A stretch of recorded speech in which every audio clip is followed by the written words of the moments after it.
Барањата од официјална Софија кои беа изнесени на вчерашната средба помеѓу претседателката Гордана Силјановска-Давкова и бугарската претседателка Илијана Јотова не се ништо ново и непознато, но се сосема различно од тоа што премиерот Мицковски го разговарал со германскиот канцелар Мерц и францускиот претседател Макрон. Премиерот и денеска, коментирајќи средбата меѓу Силјановска-Давкова и Јотова, вели не е изненаден од бугарските позиции, оти тие не биле нови, но вели и натаму е оптимист за евроинтеграциите на земјата по разговорите кои ги имал со Макрон и Мерц. На новинарско прашање, од кај го црпи оптимизмот, ако владата не планира уставни измени, само кратко додаде дека ова се духовити прашања. Наистина, да, духовито.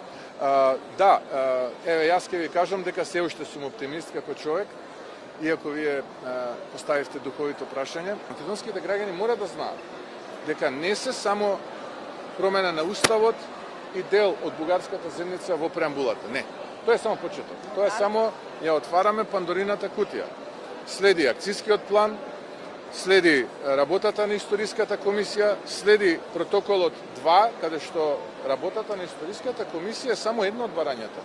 Таму има можеби 15 на нови барања кои што ние како држава треба да ги исполниме.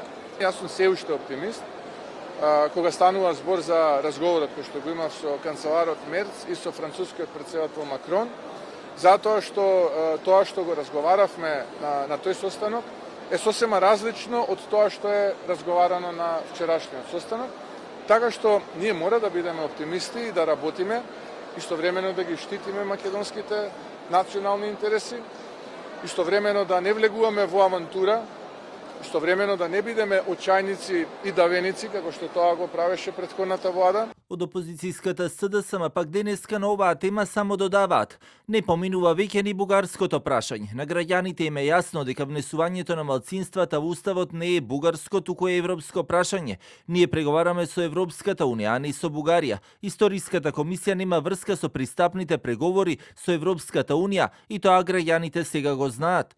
По вчерашната средба на ниво на двете претседателки во изјавата Силјановска-Давкова посочи дека процесот на проширување на Европската унија мора да се темели на копенхашките критериуми, а напредокот во спроведувањето на реформите да го диктира темпото на пристапниот процес. На средбата била констатирана и потребата од почести средби и разговори за тешките и посериозни прашања, а бугарските медиуми го пренесуваа и соопштението од кабинетот на Јотова, во кој се наведуваше дека Бугарија очекува од Македонија да ги исполни европските критериуми за членство во Европската унија. Јотова нагласи дека ова се европски критериуми за членство, а не бугарски барања.